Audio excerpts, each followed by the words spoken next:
Hello students, स्वागत है आप सभी का विश्वास एजुकेशन की यूट्यूब चैनल पर।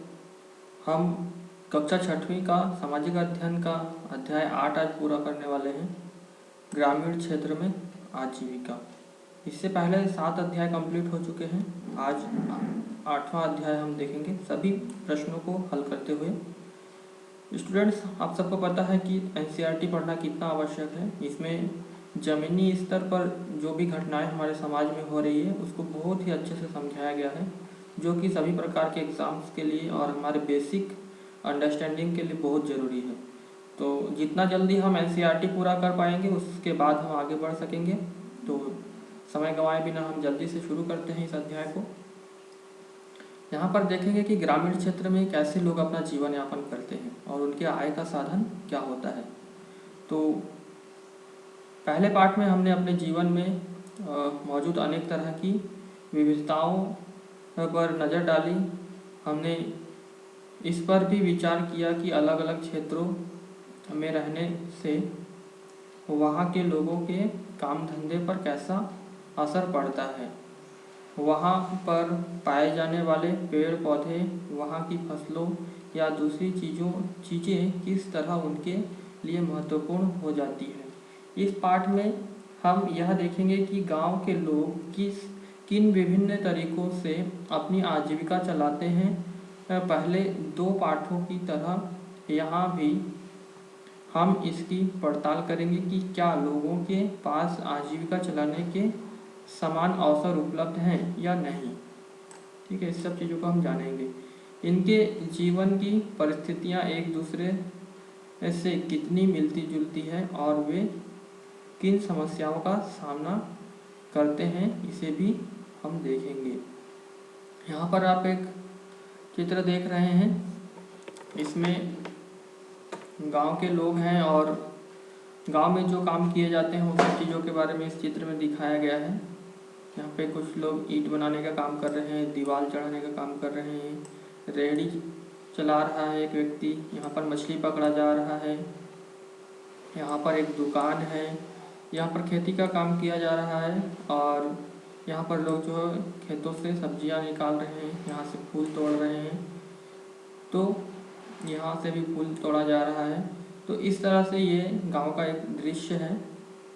इसी प्रश्न को यहाँ पर दिया हुआ है कि ऊपर दी गई तस्वीरों में लोग जो काम करते हुए दिख रहे हैं उस काम का वर्णन कीजिए। तो जैसा कि हमने अभी कहा कि यहाँ भी ये सब काम चल रहे हैं। खेती से जुड़े कामों को अलग कीजिए और जो काम खेती से जुड़े हुए नहीं हैं उनकी एक सूची बनाइए। तो यहाँ पर देखिए खेती से जुड़े हुए काम क्या है। देखिए यहाँ पर जो है ये खेतों से सब्जियाँ निकालना ये खेत से जुड़ा हुआ काम है, खेतों पे काम करना भी खेती से जुड़ा हुआ काम है, फल फूल ये खेती से जुड़ा हुआ काम है। जबकि ये मछली पकड़ना और रेहड़ी चलाना और ये ईंट बनाना, ये दीवार चढ़ाना, ईंट बनाना, ये सब काम जो है दुकान चलाना, ये सब खेती से संबंधित नहीं है। तीसरा प्रश्न है, आपने ग्रामीण क्षेत्रों में लोगों को कई तरह के काम करते हुए देखा है, इनमें से कुछ का चित्र बनाकर उनके बारे में लिखिए। तो अपने ग्रामीण क्षेत्र में जो भी चीज़ें देखी है उसका चित्र बनाना है और उसके बारे में लिखना है। ये अपना छात्र स्वयं करेंगे इस चीज़ को। आगे बढ़ते हैं। आगे दिया हुआ है कि कलपट्टू गांव में जो चीज़ें होंगी उसके बारे में हम लोग भी पढ़ेंगे। तमिलनाडु में समुद्र तट के पास एक गांव है कलपट्टू। यहाँ लोग कई तरह के काम करते हैं। दूसरे गांव की तरह यहाँ भी खेती के अलावा कई काम होते हैं, जैसे टोकरी, बर्तन, घड़े, ईंट, बैलगाड़ी इत्यादि बनाना। कलपट्टू में कुछ लोग नर्स, शिक्षक, धोबी, बुनकर, नाई, साइकिल ठीक करने वाले और लोहार के रूप में अपनी सेवाएं देते हैं। यहाँ कुछ दुकानदार एवं व्यापारी भी हैं। जो मुख्य गली है वह बाजार की तरह दिखती है। जो मुख्य गली है वो क्या है, बाजार की तरह दिखती है। इनमें आपको तरह तरह की कई छोटी दुकानें दिखेंगी, जैसे चाय, सब्जी, कपड़े की दुकान तथा 2 दुकानों के बीच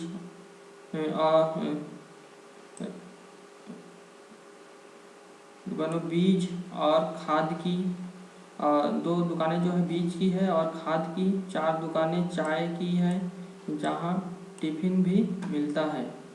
जहाँ टिफ़िन का मतलब है खाने पीने की हल्की फुल्की चीज़ें, जैसे सुबह इडली डोसा व उपमा मिलता है और शाम के नाश्ते में बवड़ा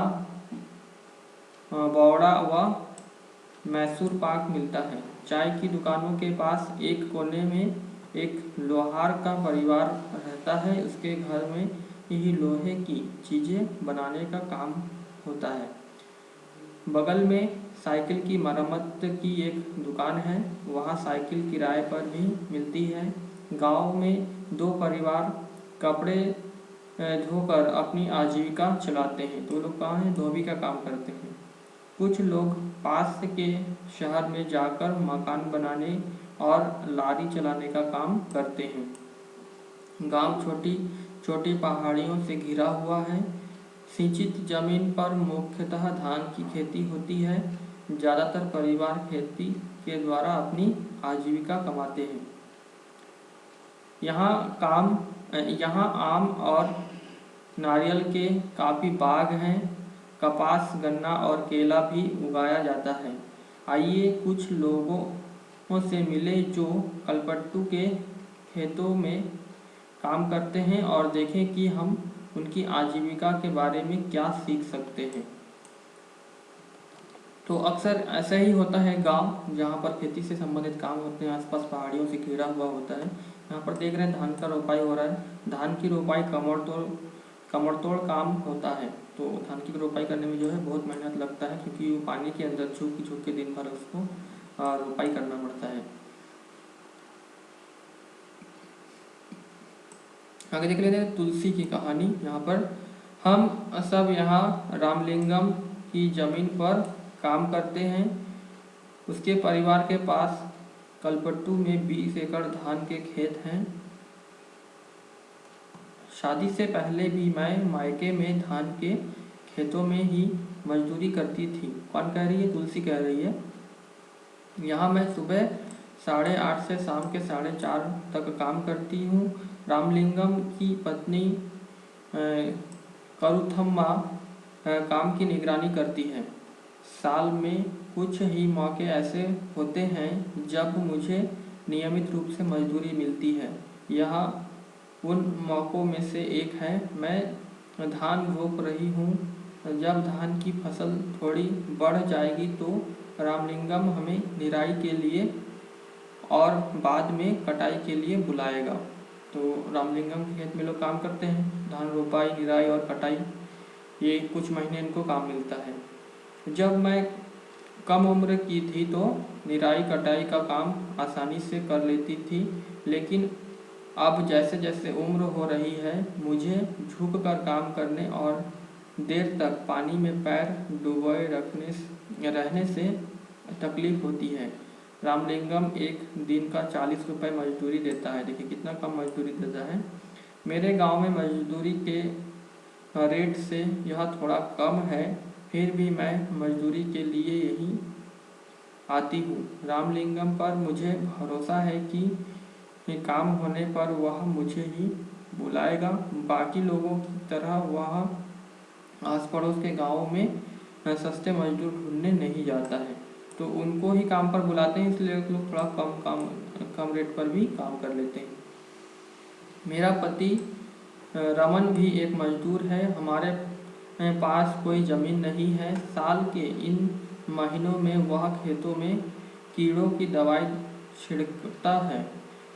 जब खेतों में कोई काम नहीं मिलता तो उसे पास की खान से पत्थर या नदी से बालू ढोने का काम मिल जाता है। ये पत्थर और बालू पास के शहरों में मकान बनाने के लिए ट्रक से ले जाए जाते हैं। खेत में काम करने के अलावा मैं घर का सारा काम करती हूँ।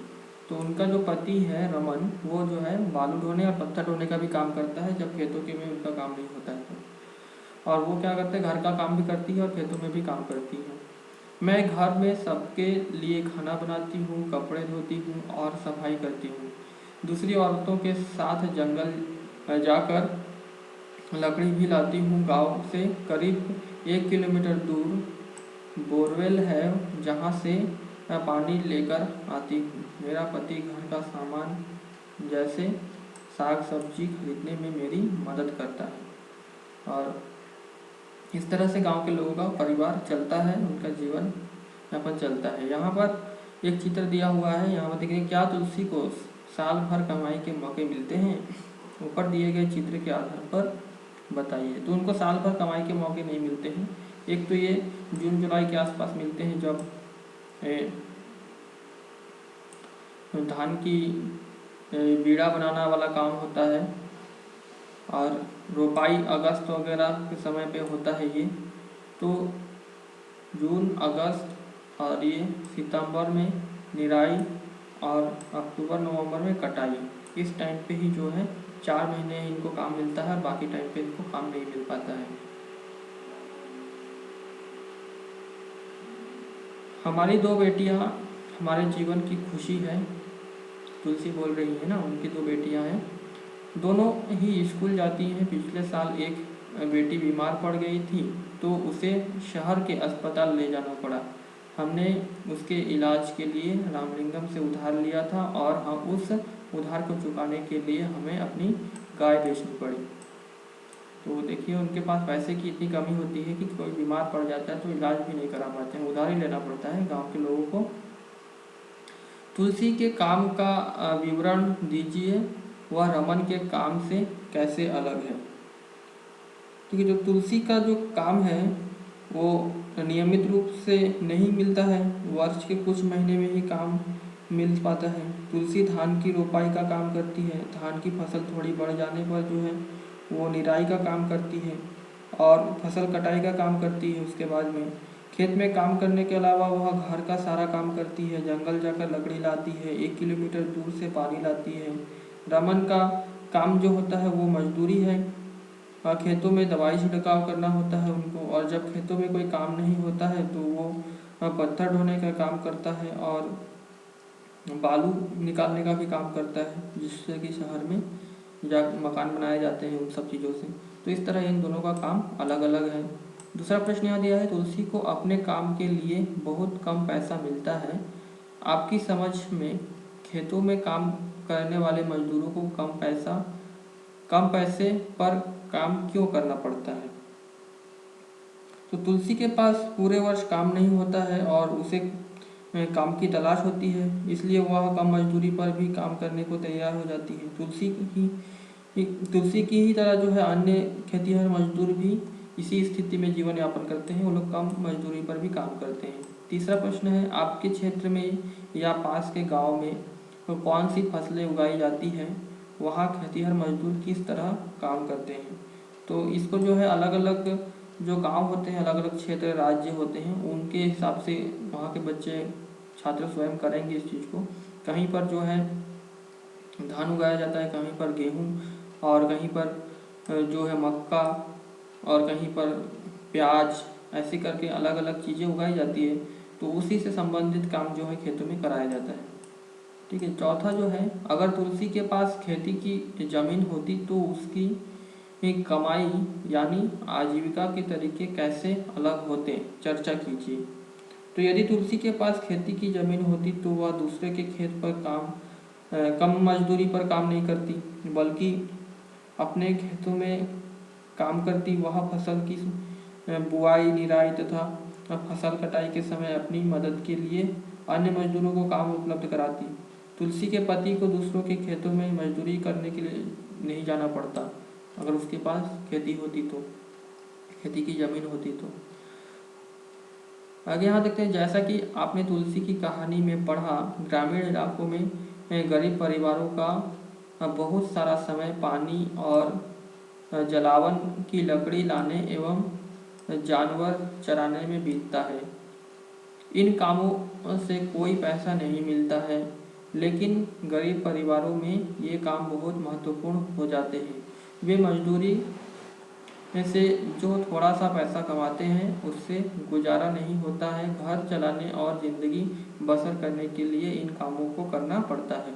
तो देखिए उनके यहाँ जो है लकड़ी लाना पड़ेगा क्योंकि गैस की सुविधा नहीं होती है, और पानी भी दूर से लाना पड़ेगा क्योंकि घर में नल की सुविधा नहीं होती। तो इन सब चीज़ों के लिए इनको ये सब कामें करनी पड़ती है जिसका कोई पैसा उनको नहीं मिलता है गाँव के लोगों को। हमारे देश के ग्रामीण परिवारों में से करीब 40% खेतीहर मजदूर हैं। कुछ के पास जमीन के छोटे छोटे टुकड़े हैं, बाकी तुलसी की तरह भूमिहीन है। देखिए कितना ज़्यादा, कितना प्रतिशत, 40%। ये डाटा याद रहना चाहिए। कई बार जब पूरे साल उन्हें काम नहीं मिल पाता तो मजदूर काम की खोज में उन्हें मजबूरन काम की खोज में उन्हें दूर दराज के इलाकों में जाना पड़ता है। इस तरह का पलायन कुछ विशेष मौसमों में ही होता है। तो जो बाकी 4 महीने ऊपर में हमने देखे थे, 4 महीने काम मिलते हैं, फिर बाकी जो महीने रहते हैं वहाँ पर काम नहीं मिलता है, तो उनका आजीविका के लिए दूसरे गांव पे जाना पड़ता है काम करने के लिए। उसके बाद देखेंगे यहाँ पे शेखर की कहानी। हमें यह धान अपने घर लेकर जाना है। मेरे परिवार ने अभी अभी फसलों की कटाई पूरी की है। हमारे पास बस 2 एकड़ जमीन है। हम अपने खेत का सारा काम खुद ही कर लेते हैं। मैं कई बार कटाई के समय दूसरे छोटे किसानों की मदद ले लेता हूँ और बदले में उनके खेतों में कटाई करवा देता हूँ। तो ये शेखर है, इसके पास 2 एकड़ ज़मीन है, इसलिए ये जो है अपना काम खुद कर लेता है और कभी ज़रूरत पड़ती है तो दूसरे की मदद ले लेता है। व्यापारी मुझे उधार पर बीज और खाद देता है। इसे चुकाने के लिए मुझे के थोड़े कम दामों पर उसे धान बेचना पड़ता है। अगर बाजार में बेचूं तो ज़्यादा पैसे मिल जाएंगे, लेकिन मुझे उधार भी तो चुकाना है। व्यापारी ने किसानों को याद दिलाने के लिए अपना एजेंट भेजा है कि जिन किसानों ने उधार लिया है वे उसी को अपना धान बेचे। मुझे अपने खेत से 60 बोरी धान मिलेगा। इनमें से कुछ से मैं अपना उधार चुकाऊंगा और बाकी घर में लग जाएंगे। तो उसको 60 बोरी धान मिलेगा, उसमें से जो है कुछ का वो क्या करेगा, घर में खाने के लिए रखेगा और बाकी का जो है उधार चुकाएगा। और इसको जो है व्यापारी को ही अपना धान बेचना पड़ेगा जिसने उसको खाद और बीज उपलब्ध कराया था जब वो धान की खेती कर रहा था। तो अच्छी बीज लेने के लिए पैसे की ज़रूरत होती है और कीटों के लिए कीटनाशकों की ज़रूरत होती है, इसलिए किसानों को जो है व्यापारियों से पैसा लेना पड़ता है, उसके बाद बदले में उनको अपना धान कम कीमतों पे उनको बेचना पड़ता है। तो यहीं पर शेखर अपनी कहानी बता रहे हैं। लेकिन मेरे हिस्से में जो आता है वह सिर्फ 8 महीने तक ही चल पाता है। जो धान उसका बचता है वो 8 महीने चल पाता है, इसलिए मुझे और पैसा कमाने की ज़रूरत पड़ती है। इसके लिए मैं रामलिंगम की चावल की मिल में काम करता हूँ। वहाँ मैं पड़ोसी गांव के किसानों से धान इकट्ठा करने में उसकी मदद करता हूँ। हमारे पास एक संकर गाय भी है। उसका दूध हम यहीं की सहकारी समिति में बेच देते हैं। इससे रोज के खर्चों के लिए थोड़ा और पैसा मिल जाता है। तो क्या कह रहा है, शेखर के पास एक गाय भी है और वो जो है धान के जो मिल है वहाँ पर भी वह जाकर काम करता है रामलिंगम के चावल मिल में। तो उसको जो है एक्स्ट्रा पैसा मिल जाता है अपनी आजीविका चलाने के लिए। यहाँ पर देख रहे हैं कि चावल का मिल आप यहाँ पर देख रहे हैं। अब कर्ज लेने पर, जैसा कि आपने ऊपर पढ़ा, कई बार शेखर जैसे किसान दूसरी चीज़ें खरीदने के लिए पैसा कर्ज लेते हैं। अक्सर ये पैसा बीज, खाद और कीटनाशक खरीदने के लिए साहूकार से कर्ज लिया जाता है। अगर बीज अच्छी किस्म के नहीं होते या फसल को कीड़ा लग जाता है तो पूरी फसल बर्बाद हो सकती है। बारिश पूरी नहीं होने पर भी फसल खराब हो सकती है। ऐसी स्थिति में किसान अपना उधार नहीं चुका पाते। कई बार परिवार चलाने के लिए उन्हें और पैसा कर्ज के तौर पर लेना पड़ता है। अगर धान नहीं होगा और वो खराब हो जाएगा फिर भी उनको तो परिवार चलाना ही पड़ेगा, फिर और ज़्यादा उसको पैसा लेना पड़ता है उधार। तो जल्दी ही कर्ज इतना बढ़ जाता है कि किसान कितना भी कमा ले वह उसे चुका नहीं पाता। इस स्थिति में कहते हैं कि किसान कर्ज तले दब गया है। तो इसी तरह एक भी फसल किसान का खराब होता है तो कर्ज तले दब जाता है। पिछले कुछ सालों में यह किसानों की विपदा का मुख्य कारण बन गया है। कई क्षेत्रों में किसानों ने कर्ज के बोझ से दब कर आत्महत्या तक कर ली है। तो आत्महत्या करने का कारण भी ये होता है, जब किसानों का फसल खराब हो जाता है तो वो फिर से और कर्ज लेता है परिवार चलाने के लिए, और फिर उसको कभी वो फिर छूट ही नहीं पाता है, तो फिर वो तनाव में आकर जो है किसान आत्महत्या करता है। ये समस्या कई बार हमको देखने को मिलता है। यहाँ पर कुछ प्रश्न दिया हुआ है, इसको देख लेते हैं। शेखर का परिवार क्या काम करता है? आपके विचार से शेखर दूसरे मजदूरों को अपने खेत पर काम करने के लिए क्यों नहीं लगाता? तो शेखर के पास 2 एकड़ जमीन है। वह अपने खेत का सारा काम खुद ही अपने परिवार के साथ मिलकर कर लेता है। कई बार कटाई के लिए जो है दूसरे किसानों की मदद ले लेता है, और वह भी बदले में उनके खेतों में कटाई के समय उनका कटाई करवा देता है। इसलिए शेखर अपने खेत पर काम करने के लिए मजदूर नहीं लगाता है, क्योंकि मजदूर लगाने से उसके अधिक खर्चा हो जाएगा, इसलिए वो खुद ही वो काम करता है। शेखर शहर के बाजार में अपना धान क्यों नहीं बेच सकता? तो शेखर बीज और खाद व्यापारी से उधार खरीदता है, और इस उधार को चुकाने के लिए उसे अपना धान व्यापारी को कम दाम पर ही बेचना पड़ता है। इसलिए शेखर अपना धान जो है बाजार में नहीं बेच पाता है। अगला क्वेश्चन है कि शेखर की बहन मीना ने भी व्यापारी से उधार लिया था, परंतु वह अपना धान उसको नहीं बेचना चाहती। उसने व्यापारी के एजेंट से कहा कि वह अपना उधार चुका देगी। मीना और व्यापारी के एजेंट के बीच में इसको लेकर क्या बातचीत हुई होगी, दोनों के तर्कों को लिखिए। तो अगर कोई अपना धान नहीं बेचना चाहेगा, व्यापारी को उसके एजेंट को मना कर देगा, तो क्या बातचीत हो सकती है? तो पहला तो एजेंट कहेगा कि तुमने उधार लिया है इसलिए अपना धान बेचकर उधार चुका दीजिए। तो वो बोलेगा कि हमें ही अपना धान बेचो ताकि तुम्हारा उधार चुकता हो जाए। तो मीना उसमें बोलेगी कि मैं अपना धान बाजार में बेचूंगी। एजेंट कह सकता है कि तुम अपना धान बाजार में नहीं बेच सकती, तो क्योंकि तुमने फसल बोने के लिए जो है हमसे उधार लिया था, इसलिए धान भी जो है हमें ही बेचना पड़ेगा, ऐसा एजेंट कह सकता है।